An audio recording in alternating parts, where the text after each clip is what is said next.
Welcome to Ham and Jam, the World War II British Airborne podcast, hosted by Andy Bryant and Kevin Getz. But as you know, I've felt we tried to go a bridge too far. Welcome, listeners. I'm Kevin Getz, your co-host of Ham and Jam, and that was my cringeworthy Dirk Bogarde accent. Talking with my partner in crime, Andy Bryant.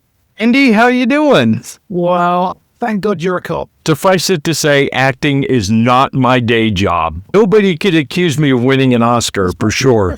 I think it's time, Andy, that we stick the fork into the shepherd's pie that is Frederick Boy Browning. We got to finish off our discussion with him. But before we do, Andy, as is our tradition, I just got a pint from the landlord. What are you drinking? Oh, wait a minute. My crystal ball, I'm looking deep into it, and inside the fog, I see it's brown. It's probably very stout-like. Well, your crystal ball doesn't need a polish, because although I have flirted with other tipples in the last few episodes, including the gin and tonic, I have gone back to my favourite staple, and yes, I'm indeed drinking a Guinness. You know what? When the world shudders, then I know something is wrong. If you feel that slight tilt, no, it's not an earthquake. It's Andy drinking something other than the Guinness.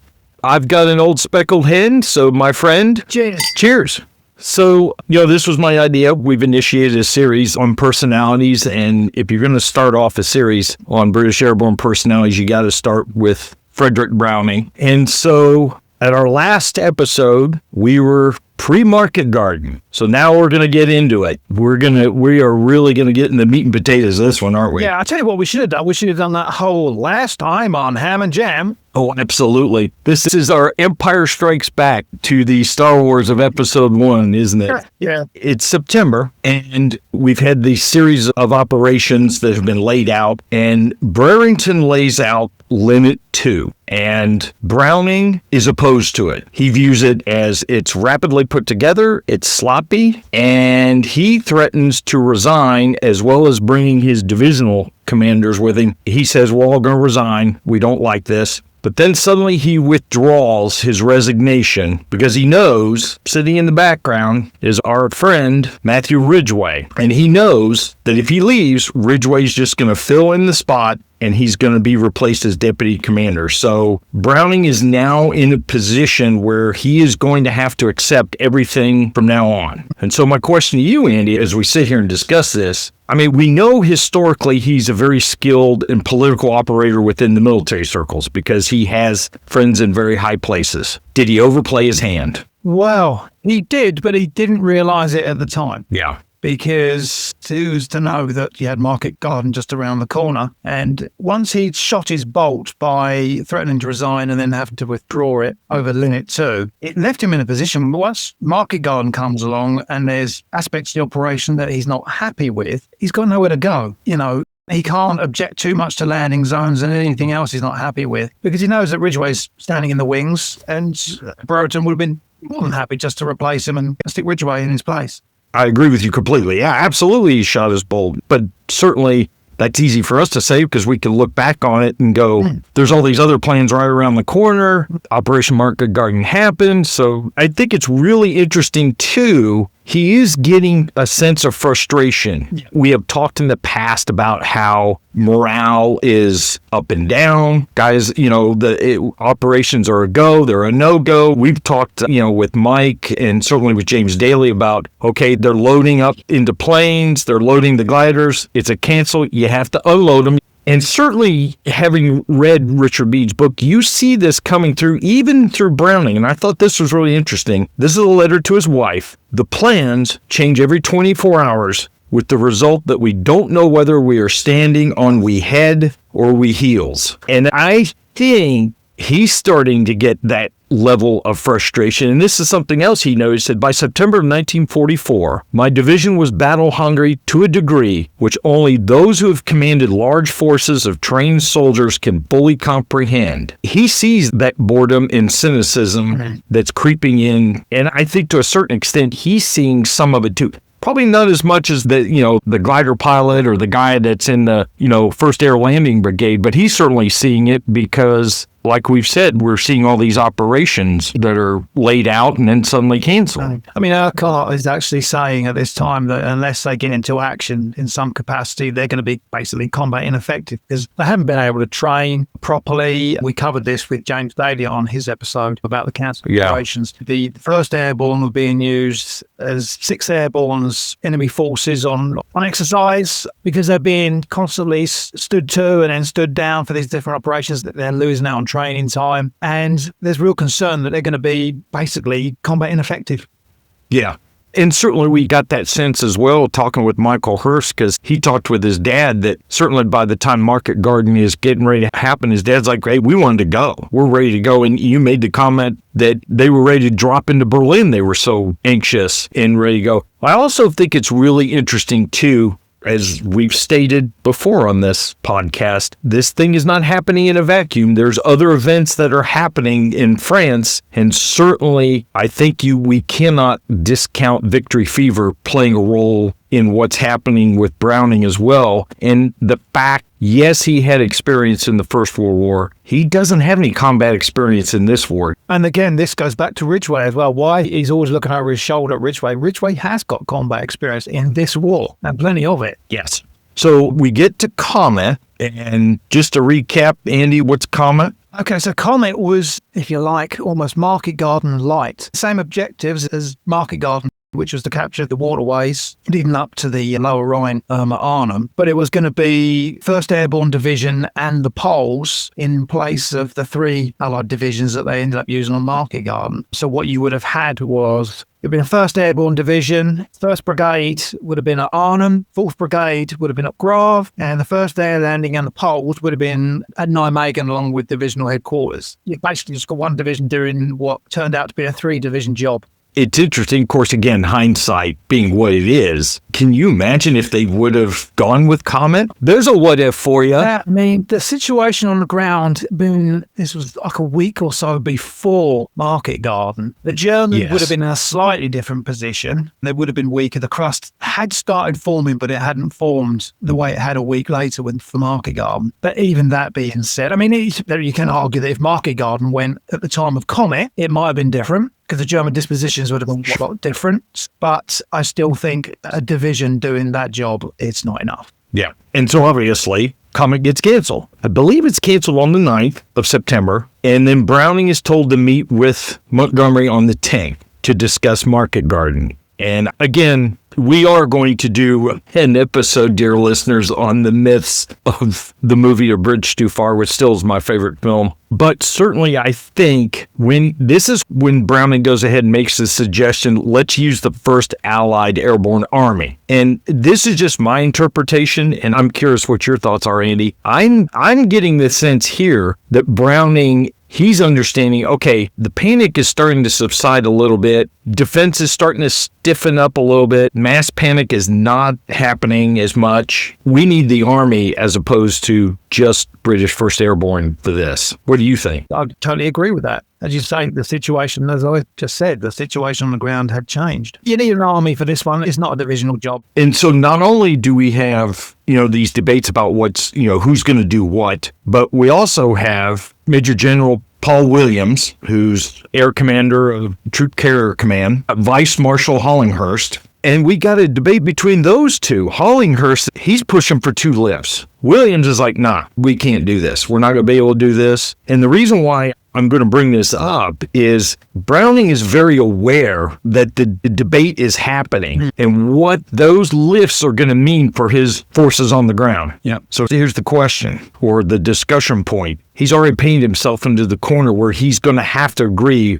with whatever decision is made because he's already issued his resignation once and he rescinded it. Yeah. Browning, even off the record, discussed with Windy Gale of 6th Airborne about what he thought about the plan. And Gale wasn't happy with it at all. And then Browning actually asked him to keep his thoughts under his hat. Well, and Andy, I know you and I have talked about symbolic resignations anyway. We've done that with Chatterton and Hopkinson, and they're awesome. Great symbolic. You're not so important in this machine that is happening. They'll go, oh, well, Browning's resigned, so we better stop. it's still going to happen without him. He's not that high up enough that they're going to go, all right. And he hasn't even got the reputation, apart from the training and the backroom deals to actually get the airborne off the ground and trained up and all the rest of it. Apart from that, he's not led them in combat. He hasn't got the battle clout, if you know what I mean. Sure. And then that then leads to the next question of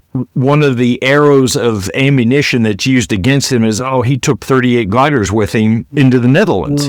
And so then the question becomes, well, okay, he is this deputy commander. How much influence is he really going to have on the battle? Especially, he's in Nijmegen. How much influence is he going to have around Son and Eindhoven? Yeah, this is the thing. So he takes his 38 gliders with the Corps headquarters to Nijmegen. And yes, that was a company of South Staffs and 6 anti-tank guns or whatever it is that aren't available for the first lift at Arnhem. On the face of it, with transport at a premium, you would be, and I've in the past been critical of Browning, but once I've actually done a little bit of research, it's a little bit unfair. Yeah, this is really interesting. And you brought this up to me, and once I started reading about it, the intellectual side of me goes, this makes absolute sense. Yeah, he is guilty of mistakes, and we'll talk about those. We're talking about the 38 gliders at Nijmegen. Montgomery, and this is said about in Meade's book, and there are some things in Meade's book that aren't right, but this is a fair comment of his, and I'll go with this, is that Montgomery was insistent that Corps commanders were relatively close to the front line, close enough certainly to have some sort of influence, although Browning doesn't, as it turns out. And Brereton is a backer of that sort of policy, so to think that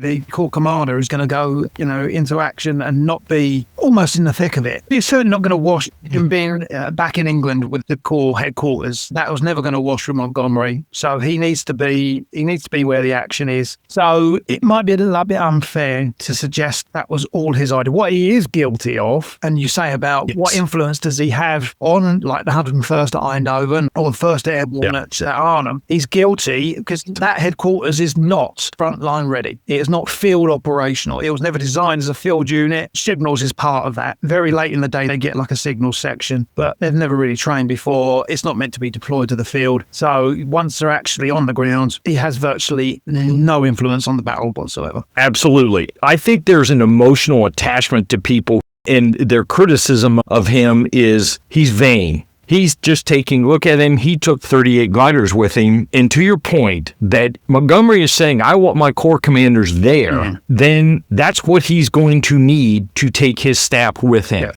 So here's what he wrote to his wife on September 19th. And this is him saying this. My staff is almost more inefficient than I could possibly imagine now that we're in the field.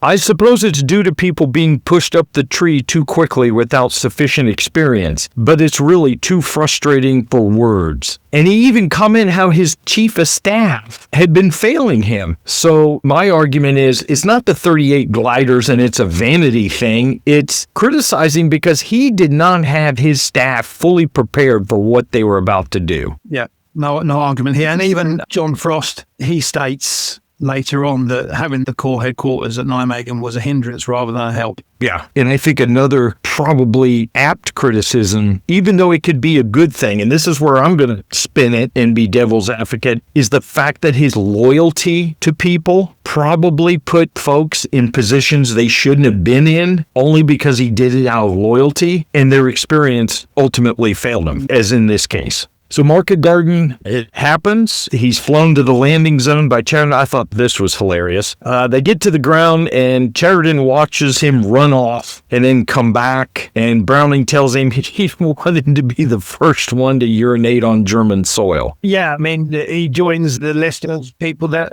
couldn't wait to piss on Germany. I mean, you've got Churchill in there at last, he's pissing in the Rhine. And then you've got, you had obviously Patton as well. Famous photograph of Patton peeing in the Rhine. So, yeah, everyone just wants to pee on Germany at that time for some reason.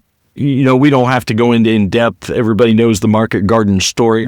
But as it's related to Browning, this goes back to our first episode on him, where probably he has some issues of reading the room. And we're going to make Andy Aitchison really happy because we're going to mention the 52nd Lowland Division. GOC Hayquil Smith says, we're ready to go. They understand what's happening. He's got 6-pounders and 25-pounders. They're fully prepared to reinforce the 1st Airborne Division. And Browning delivers a message on September 22nd. And this, I think, goes back to what you had said with him being in Nijmegen. He has no idea what's going on. And thanks for your message, but offer, not repeat, not required as situation better than you think. That's pretty extraordinary, I think, that he's failing to grasp what's going on in Arnhem. Who knows what the 52nd Division would have been able to do? Playing devil's advocate here, it does show on the surface a complete lack of understanding of the situation on the ground at Arnhem. But, that being said, I think he made the right decision for the wrong reason. Interesting.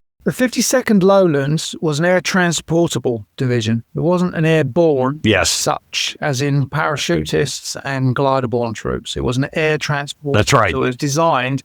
And as part of the plan for Market Garden, they were to be flown into Dealing afterwards. So, to the airfield. Yeah. They have to be flown into an airfield. Yeah. Well, they're not used to being in the back of gliders. They're not glider-borne troops. So you've got that. And the other thing as well is that, okay, so you've got these guys reinforcing, which, okay, great, sounds good. They're only going to be able to bring us their own supplies of them for a certain amount of time. Who's going to supply these guys once we're on the ground? So you got ammunition, medical supplies, food, water, all the rest of it, petrol. So on the surface, it sounds, that's a really dumb idea to turn these guys down, but it's not quite as simple as that. Interesting. You argued that quite well. I think you're ready for law school, my friend. You don't have to sound so bloody surprised. Well, it goes back to that Browning is more nuanced than what people give him credit for. And a great example is, okay, remember our first episode, the Browning-Gavin relationship was not the greatest prior to Market Garden. But yet it's during this period that the Gavin-Browning relationship improves and they both mutually respect each other. Jim Gavin's had his fair share of criticism over Nijmegen as well. Certainly. And that's going to be debated, and forever and a day, that one. It's just like picking a name out of the hat. Who are we going to lay all the blame on this time? Yeah. Well. It's Gavin. It's Gavin. Group's big height. Yeah, it's Gavin's turn. It's your turn in the till, Gavin. But, here you have this relationship. He's working with Gavin, and then Urquhart sends his chief of staff, Charles McKenzie. McKenzie finally gets down there. He meets with Browning, and Browning tells him, hey, we're going to do everything we can. But yet McKenzie felt like, as he walked away from the meeting, that Browning was not grasping just how bad of a situation it was up in Arnhem. Yeah. And so my question to you, is this a product of his personality, or is there something else going on here? I think it's a bit of both, perhaps. I think it's perhaps inexperience, as again, frontline experience. Let's say he's not been on a front line for 20 years, and things have moved on. I think there's also on a practical level, like I say, I'm going to go back to it as well. Communications have left him out of the loop. He just comes across really, when you do the reading, that he doesn't really know what the bloody hell's going on. So I think he's bluffing it, a lot of it. I think he's trying to come across as this guy who knows what he's talking about and whatever. But really, I think it's like that swan. You got the elegant swan. It's going along underneath the surface. His legs are going like the clappers, So I think it's a little bit like that. And I'm almost wondering, too, Andy, if it's because he hasn't been a Laughberry. He hasn't been an Urquhart in the field back. Where has he been? He's been in the hallways, schmoozing and getting things done. And, we always talk about, yes, he had combat experience 25 years earlier, and now he's in the middle of it. And this goes back to a point I raised in the first episode when he didn't get divisional command in Italy. What difference would that have made? That's an interesting what if. He wanted it. He asked for it to take over the 1st Airborne Division in Italy, and he was refused, and he was actually sent out to India. Again, file this under what not to say. So he sends a note to Urquhart, and I naturally feel not so tired and frustrated as you do, but probably almost worse about the whole thing than you do. Really? Is that the thing to tell a guy who's getting his teeth kicked in? That really is said by someone who is completely out of the loop and really doesn't know what is going on. That is completely oblivious to Urquhart's situation that are completely oblivious. And then he doubles down with, "It may amuse you to know that my front faces in all directions, but I am only in close contact with the enemy for about 8,000 yards to the southeast." I don't know about you, Andy. If you're sitting in the basement of the Hardenstein and you're getting stonked every day and you could practically spit and hit the enemy, I'm not too sure I'm going to be very particularly thrilled with a note like that. No, and I think if a signaller handed me that message on a piece of paper, I know that I'll be having a train stop very shortly afterwards. Yeah, but again, I think it really shows you, at least in my mind, exactly what you just said, was that here he is, Browning, with no divisional experience. He's not seen any combat in this Second World War. None. Not even Dunkirk, none of that. And this really reiterates to me that it shows his lack of understanding. And again, some of this also is probably he's not really getting a full picture of what's happening. But I'd be hard pressed to send something like that. Total lack of understanding of the situation. Again, I've been trying to view Browning a little bit differently than what I have in the past, but I'm not going to say he is a man without his faults. He has his faults. And again, another one that pops up was his treatment of Sosabowski. And, there is a meeting that happens between Horrocks, Thomas, Sosabowski, and Browning. And Sosabowski is trying to explain to Horrocks what he's going to need to reinforce the airborne division. And Sosabowski is saying it's going to need a whole division to do this. And the meeting goes to shit. And Browning doesn't defend him. He sits back and lets Horrocks and Thomas just absolutely rip into Sosabowski, and that is a major fault that I have with Browning. This man is under his command. He should have stepped up and should have said, okay, there should have been something. Yeah, I mean, to be fair, Sosabowski didn't do himself any favours. He is mistreated over the whole Market Garden affair. There is no doubt. And he is somewhat made a scapegoat unfairly. He didn't do himself any favours. You don't walk into a high-level meeting like that with generals and especially British officers as well and start trying to throw your weight around. And he does get slapped down by Horrocks over that. That relationship had been dissolving for some time, and this just was another nail in the coffin of the Browning-Sosabowski relationship. I don't know how much of it is a fair defense. Apparently Browning wasn't feeling 100%, but even then, he should have stuck up from a little bit, but he had already clashed with Sosabowski prior to Market Garden over the training of the Poles and why they weren't ready for combat. And again, that was unfair because he hadn't visited them for months at that point. Sosabowski was very vocal about Comet and how unhappy he was. And unfortunately, the way he went about things is not the way you do things in the British Army, rightly or wrongly. Sure. Yeah, nobody likes the very vocal subordinate. That's the problem. And certainly Sosabowski's personality plays, we understand he was somewhat prickly and he wasn't afraid to speak his mind, and probably in not understanding his environment, you probably aren't going to be able to necessarily speak your mind, certainly in the tone that you'd probably maybe need to be a little bit more reserved or whatever.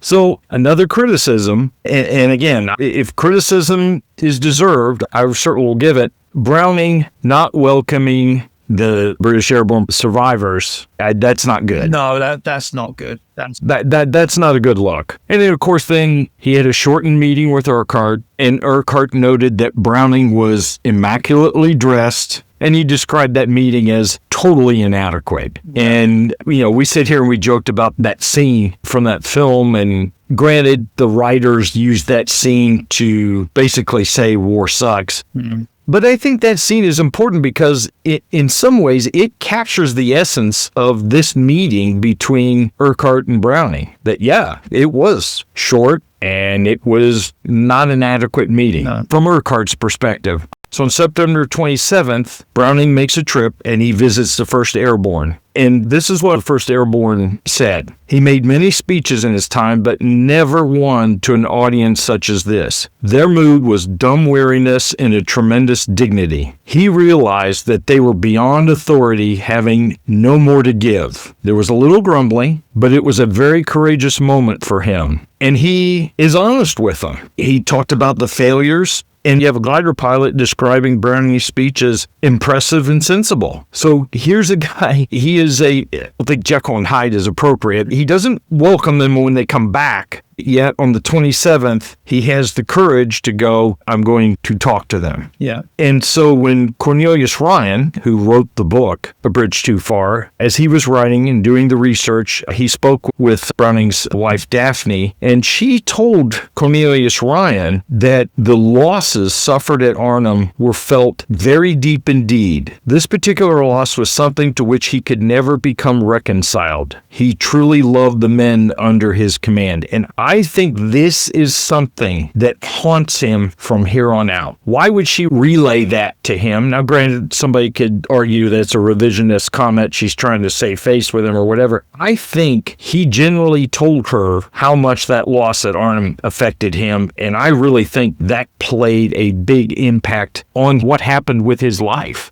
I think it probably did. I mean, again, on the first episode, we spoke about his experiences in the First World War and when he was a young subaltern, on the Western Front. And the things he did, I mean, as you pointed out in the first episode, he stopped a guy from being shot by the British and the things he used to do with the rum ration, etc. So I think he did care about his blokes. Yeah. I don't think he is the uncaring, unfeeling monster that is portrayed in the movie A Bridge Too Far. Yeah. Despite the failures of Market Garden, he still remains in high regard with Montgomery and Allenbrook. And then he receives an appointment he wasn't expecting, and initially he's not very happy about, and that is Chief of Staff to Mountbatten in Southeast Asia Command. And I thought this was kind of fascinating. The current Chief of Staff, as soon as he learned of Browning's appointment, thought he was perfectly suited for it, but thought of Browning as nervy and high-strung. And when all this is happening, Browning writes to his wife, he won't be wearing the red beret very much longer, but nothing definite yet. So he sees something is happening, but ends up becoming his chief of staff, which I had no idea he was Mountbatten's chief of staff. Well, he and Mountbatten had obviously had something to do with each other back in 42 with biting Brunval raid, when Mountbatten was head of combined operations. They sort of struck up a friendship, as it were, then. Browning, initially, he didn't like the appointment, but in his words, he was going to make the most of it. Brereton wrote this of him. Said, General Browning is a fine soldier, and despite differences of opinion between military men, I like and admire him very much. We know famously they had their differences, but certainly there was some kind of respect there, or else Brereton probably never would have said anything about it anyway. And this is what Allenbrook said about Browning's strengths as a staff officer. Very well organized, yet would not let himself be dominated. And Allenbrook knows this is exactly the personality that's going to be needed to work for Mountbatten. So again, this is a strength of Browning. This goes back to all the things he was doing in 41 and 42 to keep all the staff stuff, all the organizing, all the administrative, all the political machinations he's doing to get British Airborne where it is in 1944. He's going to take those skills and he's going to go to the Southeast Asia Command. Yeah, I mean, Mountbatten didn't exactly have a very good reputation. He was seen as a bit of a dandy. He wasn't really high regarded. So maybe they thought that, I mean, some people might have thought Browning and Mountbatten were a match made in heaven, and others might have thought, well, they're two of a kind. But there is no doubt, especially after doing all the research and everything, whatever his faults, he was a very good organizer, and his connections in high places certainly forged the British Airborne Forces in the early days, certainly, into what they became. Well, and if you need any type of evidence of thoughts of folks in Southeast Asia, what they're thinking about with regards to Browning's chief of staff, you can't get any better than Slim. And Slim wrote His advent was like a breath of fresh air to us, and he made the headquarters a much more likable place. Oh, yeah.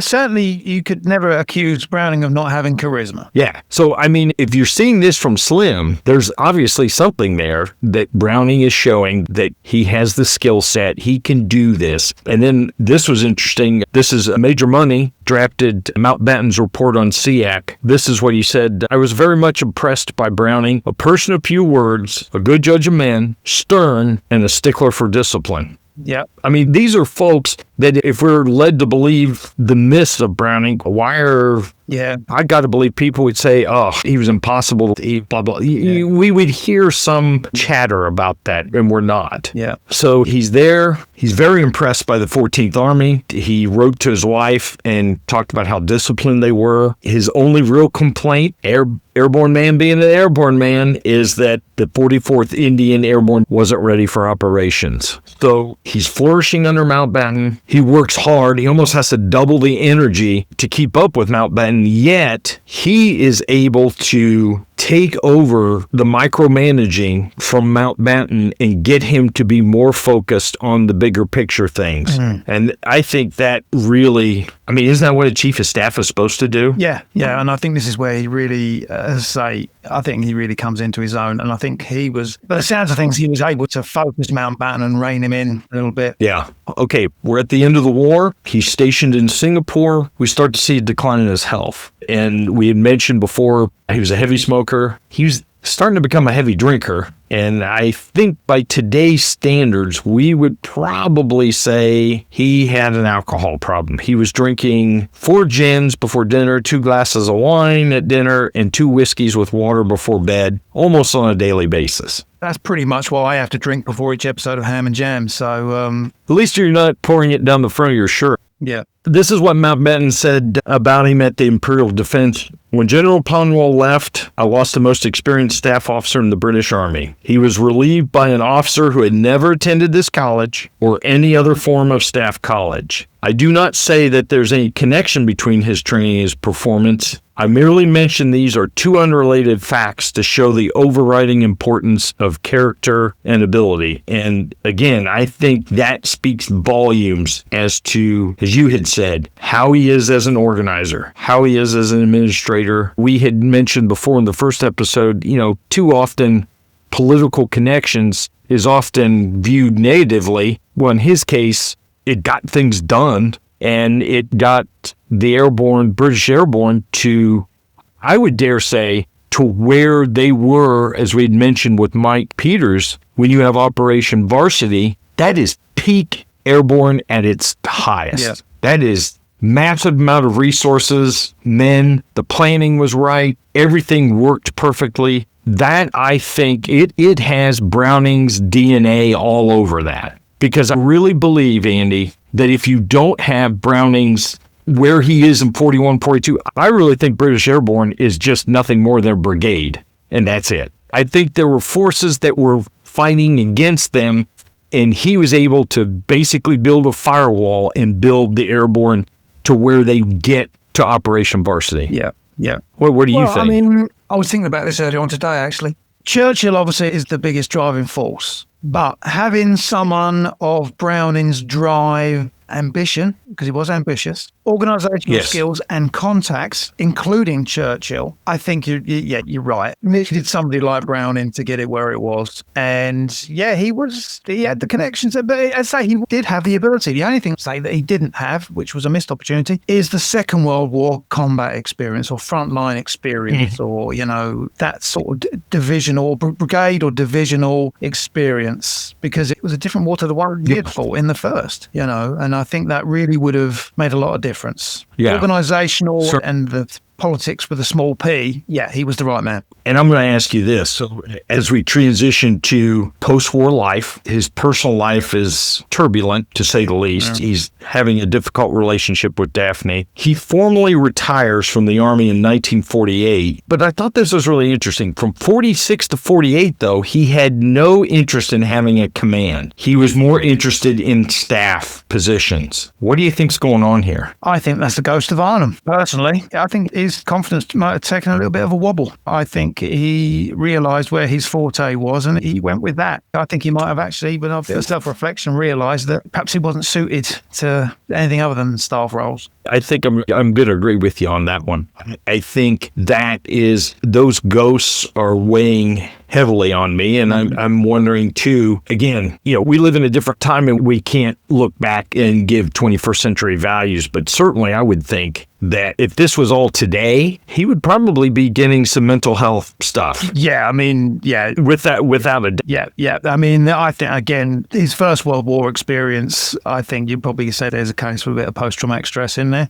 He had this condition they used to call it Pt.2, which is like a stomach complaint, which to me sounds like almost like a nervous disposition thing, And he was sent home on leave from the First World War because of this. And that sounds very much like a nervous condition that he had. Yeah. No, I'm glad you brought that up because, he was officially diagnosed with, Pt.2. And I think that's important to understand. I think that certainly will play a role. And I think there's probably some after effects of the First World War, and then exacerbated or icing on the cake, so to speak, is the events of Arnhem. Definitely. So we had talked about his personal life. Daphne learned he had 2 affairs, an extended flirtation. Obviously, I think a big part of this was the separation from his work because he ended up becoming appointed to comptroller and treasurer to household of Princess Elizabeth, and he took that very seriously. Again, the same energy level, the same drive he had when he was building the British Airborne, the same drive that he's using when he's Chief of Staff to Mountbatten. He's doing the same thing as this comptroller and treasurer. And in July of 57, he suffers a physical and mental breakdown. And he has to be hospitalized because of it. And at one time, he was observed with a revolver in his hand. But that is not viewed as a very serious attempt on his life. So he officially retires in 1959. In 1962, the marriage with Daphne kind of evens itself out. It kind of hits even keel. He has blood circulation issues in 1964, which ultimately lead to a blood clot that has to be removed and his left foot amputated. And then finally, March 1965, Frederick Boy Browning passes. I think it's time to address the big old elephant in this here pub. Yeah. Well, and unfortunately, that elephant is the one that everyone, or for want of a better word, uneducated. And I'll count myself as was one of those as well in the past. People will always think of the Dirk Bogart portrayal of Browning and take that as a given. And I think before we talk about the film, we had talked about the book before, and Daphne had spoken and had been interviewed by Cornelius Ryan, and she has stated that she had no issues with the book. She considered it fair and, for the most part, imbalanced. Now we get to the film. She gets an opportunity to read the script, and she is absolutely horrified. Yeah. She viewed it as completely unflattering. Yeah. Basically, she took exception. I mean, I'm reading from Simon Lewis's book, Making a Bridge Too Far. But in the spring of 1976, she received the draft screenplay and immediately took issue with the presentation of her moper as a dandy who shrank from dirty work. But more damning, she felt he was made the fall guy of the whole Arnhem disaster, came out of it with no credit at all. And I think that's interesting that you say that, because if everybody remembers, the only clip that we see of Eisenhower, Montgomery, and Patton, he just kind of has a side view, that's all original film clip. There's no character that's Montgomery, no Eisenhower. Your 2 highest commanding officers in this whole thing is Horrocks and Browning. Correct, yeah. And I think, being here in the States, William Goldman was a extremely influential scriptwriter. He wrote some amazing scripts and is connected with some films. And I think our listeners also need to understand, because I have seen the interview with him where he said this film was a change. Now, keep in mind, this is fresh off the heels of the U.S. involvement in Southeast Asia and Vietnam. He said this was an opportunity for us to say that war sucks. And I think that's where we see this characterization of Browning as a dandy, click of the heels, snap salute. He's coming across as the villain of this film. Yeah. That and the Germans. Yeah, I mean, and when the film came out, she really did. I mean, bearing in mind, this is a different time, so this is not 2025. She had a real issue with who was going to be portraying Browning as well, because at that time, it was a well-known secret, so to speak, that Dirk Bogarde was homosexual. And she wasn't happy the fact that somebody who was a closet homosexual at that time was playing her boy Browning, you know. So, yeah, as I say, a different time. And Moria actually refused to see that bloody film. And she tried to persuade Lord Mountbatten to boycott the London premiere. Bogart writes a letter to Jeffrey Powell, C Company Commander 156 Para, and this is what he said. I did my very best to honor the man because it was clear to me then that the U.S. makers were determined to have a fall guy, and it was to be Browning. So I'm going to give Bogart, I'm not going to be too harsh about the portrayal. I'm going to give him a little bit of a pass here because he's basically got to follow what the script is, and he can't say, wait a minute, what's going on here? So I think he was doing his best with what he had to work with. Well, I mean, with Bogart, when the film came out, he wasn't happy and he regretted his betrayal. And the scene the scene that we used to start the episode with Urquhart meeting Browning after the Airborne had been pulled out. And he makes reference to that whole scene. And the fact that really sticks out is that Browning walks into that office and doesn't offer his hand to Urquhart, a shake of the hand. Yeah. And to quote Simon Lewis's book, unfortunately, it makes Browning appear, to use Bogart's own words, a bit of a prick. Yeah. And he also, because of this backlash about Browning, Bogart actually writes to Richard Attenborough and says, can you try to do something about it? He wasn't happy. But some of that was he wasn't happy about his own career. He was up for some awards and he was worried that this was actually going to hurt his chance of getting awards. So he had a bit of a falling out with Richard Attenborough over this. And then I thought it was interesting, too, because if anyone obviously knows the film, they know that the technical advisor is Colonel John Waddy of 156 Para. And he's told, okay, you just need to worry about all the military stuff. Are we accurately portraying this? Are they handling the weapons correctly? Are they marching correctly? He's told, do not be interested at all in personalities. Yeah. Even though I'm sure Waddy had met Browning and probably, or at least understood who he was. And so Waddy's not in a position to go, wait a minute, what are we doing here? He's being directed, you just worry about making sure our actors look like soldiers. Yeah, that's right. Well, I mean, look at John Frost. He wasn't happy with elements of Anthony Hopkins. Anthony Hopkins was running around in the battle scenes at Arnhem, and John Frost was saying, what are you doing? I never ran. I show complete contempt of the enemy. It's good for morale and everything,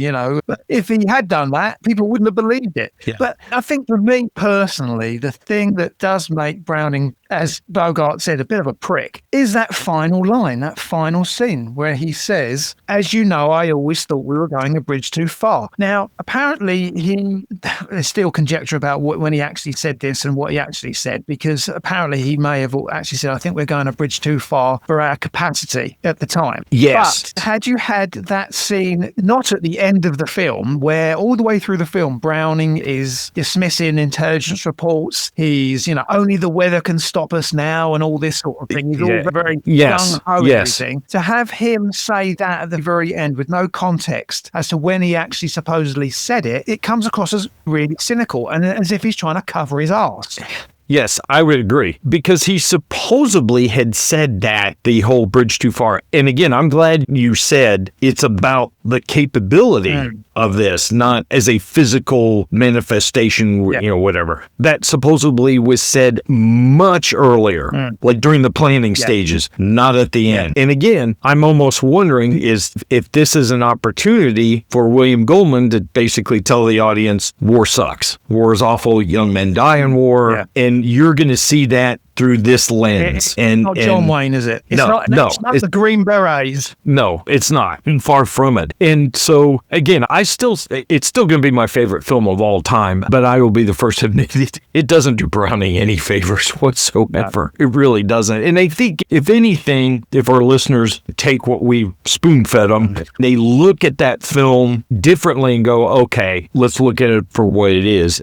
I thought this was really interesting too, because Shan Hackett, think about what he went through with 4th Brigade. And I think if anybody could have probably had said, you know what, this thing was a disaster from the get-go. Browning didn't know what he was doing. If anybody probably had the authority or the credibility to offer really tough criticism of Browning, it would have been Hackett. But this is what he wrote to the Times with regard to the film and its truthfulness. It is untruthful because it shows a superficial, heartless, shallow person who is uncaring, even almost flippant about the fate of brave men committed to his charge. He was not like that at all and could not have commanded such widespread loyalty if he had been. And even Major Fuller's character, Brian Urquhart, was appalled at the portrayal of Browning. I remember, this is what he wrote to Daphne, I remember your husband with great affection and find it monstrous that a man so talented, so responsible, so magnetic, and so full of imagination and vitality shall be portrayed the way in the film. So,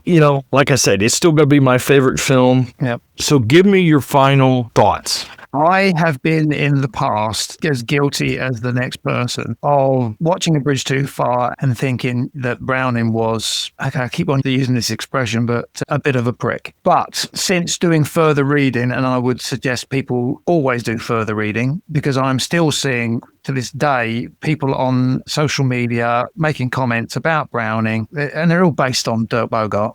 I personally think he was neither hero nor villain. He was flawed. He made some big mistakes. He should never have been on the ground at Nijmegen and with that headquarters in that state. But that being said, his early work with the British Airborne Forces, he was the right man to do Churchill's bidding. He put what Churchill wanted for whatever reason, be it his own, furthering his own station, career, whatever you want to call it. He was the right man at the right time overall, but he made some big boo-boos. Bridge Too Far, unfair. What about you? You know what? I'm going to concur with a lot of what you said. I come to understand that Frederick Boyd Browning is far more nuanced. He's like everyone else. He's a human being. He has great things about him. He has lots of flaws. Whenever as we're starting to do this series on these personalities, and certainly with some of the books that I've read about Slim, Montgomery, this one about Browning, Urquhart's account, there's something I always keep in mind that you constantly remind me is do not confuse ability with personality. And I often wonder sometimes if people in their view is through the film that they view an emotional side of Browning as opposed to his ability. And when he, as you said, what he was able to do and get accomplished in 1941, 1942, because I really firmly believe that you don't have the scale of Sicily through Operation Husky. You don't have Overlord. You don't have Market Garden. Granted, failure, but Varsity, without having an individual in the position that he is in. We have said it before, Andy, really, when you think about the formation of British Airborne, not like little raid stuff, 42 to 45. Think about where the British Airborne is at the end of the war, to wit, Varsity, and where they started, because there was nothing in 1939 and 1940. No. And you had to have somebody like Browning there in the right place at the right time. And I agree with you completely. I used to be a prisoner of the portrayal. That's how I always, when I was younger and wasn't reading the books, doing the study. But I've come to understand he is far more nuanced than, and I think I've come to appreciate him a little bit more than certainly in the past. And if anything, I want the listeners to go find out on themselves. Yeah. Whether, if this podcast has you go out and do more, find more books, buy Richard Mead's book, or find other books about Browning and read about him, or listen to accounts from people who worked with him, make up your own decision. He had become a prisoner of the film. Yeah. And it was time to kind of put him out on parole, so to speak, and let people make up their own decisions about him. Yeah, absolutely agree. That actually leads us towards the end of the episode, but also leads me on to my next comment, which is for our listeners to leave their comments wherever you're listening to this episode. As always, I would encourage people to give us a like, give us a follow, give us a subscribe, but more importantly, give us some comments, because we really do like to hear your feedback. Be interesting to hear what people think. So anyway, mate, I think it's time to call time, gentlemen, please, on another episode of Ham and Jam. So, Kev, raise your glass. Here's to the next one, and Ham and Jam. Ham and Jam. Thanks for listening to Ham and Jam. If you enjoyed this episode and want to help Andy and Kevin make more, please support us on buymeacoffee.com. And at the risk of offending any Thomas supporter, he was a dick.